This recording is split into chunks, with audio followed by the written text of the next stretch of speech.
आज की इस वीडियो के अंदर आप लोगों को एक ऐसा किस्सा सुनने को मिलेगा, आप लोगों को ऐसा फील होगा कि इंसानियत मर चुकी है। और अगर आप कमज़ोर दिल हैं तो मैं आप लोगों से रिक्वेस्ट करूंगा कि वीडियो को यहीं पे स्किप कर दीजिए। पाकिस्तान का एक सिटी है सरगोदा, यहाँ पे एक शख्स रहता था जिसका नाम था मोहम्मद रियाज। वहाँ पर कोई ज़्यादा जॉब अपॉर्चुनिटीज़ नहीं होती। सबको पता है कि पाकिस्तान के अंदर सबसे ज़्यादा जॉब अपॉर्चुनिटीज़ कराची के अंदर होती हैं। तो ये शख्स कराची के अंदर जाता है ताकि वहाँ पर जा करके इसको कोई ना कोई जॉब मिल सके, बिजनेस कर सके। फाइनली इसको लियाकताबाद में कब्रिस्तान में एक जॉब मिल जाती है। जॉब किस चीज़ की होती है? इसने रखवाली करनी होती है, देखभाल करनी होती है कब्रों की।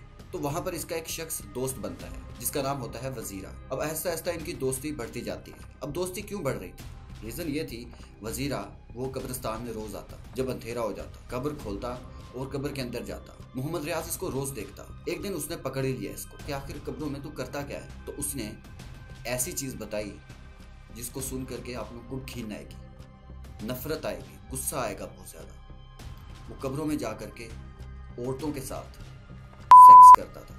अब मोहम्मद रियाज जो कब्रों की देखभाल करता था, चाहिए तो ये था कि वो पुलिस को कॉल करता, उसे चाहिए ये था उसको समझाता, इसको हॉस्पिटल में लेकर के जाता, लेकिन इसने क्या किया?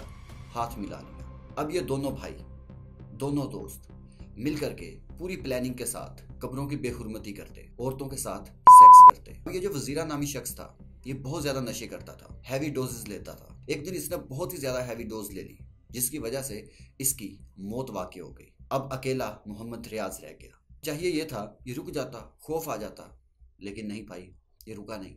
इसने कहा ये इसी तरह से चलेगा और ये अकेला काम करता रहा। रोज आए दिन इसी प्लानिंग में होता कि कोई इसको लाश मिल जाए जिसके साथ ये बेहुरमती कर सके। आप लोगों को इतना गुस्सा आ रहा होगा इस वक्त, मैं इमेजिन कर सकता हूँ, क्योंकि जब मैं रिसर्च कर रहा था तो मेरे होश उड़ रहे थे। मैं इमेजिन नहीं कर पा रहा था कि आखिर कोई इंसान कैसे इतना गिर सकता है। अक्टूबर 2011, शाम, अंधेरा हो चुका, बहुत अच्छा मौसम था, हवाएं चल रही थी। ये शख्स वही काम करता है रूटीन वाला। उस दिन एक औरत की लाश आई थी। अब ये शख्स जाता है, कब्र खोलता है और अंदर घुसता है।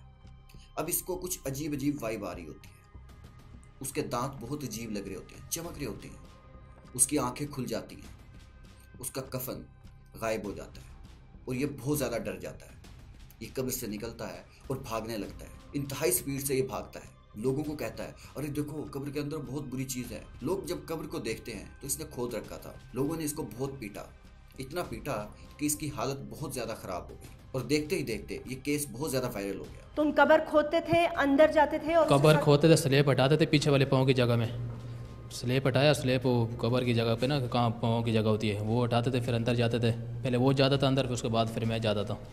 तो फिर गलत काम करते थे, कब्र में अंदर मुर्दे के साथ लड़की होती थी। कितने मुर्दों के साथ ये कर चुके हो? ये 48 साल हो गए।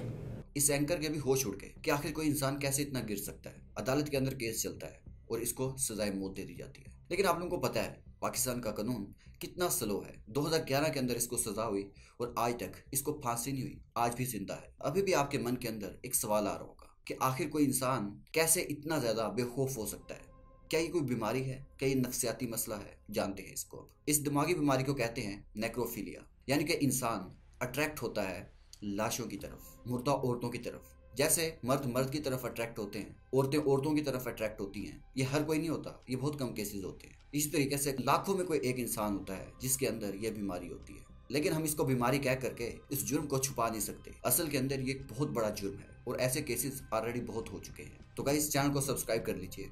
हम ना सिर्फ यहाँ पर आप लोगों को क्राइम स्टोरीज, स्टोरी टेलिंग के जरिए बताते हैं, बल्कि हम लोग क्राइम की साइकी को भी आप लोगों को समझाने की कोशिश करते हैं। तो चैनल को सब्सक्राइब कर लीजिए, बेहतरीन शो आने वाले हैं।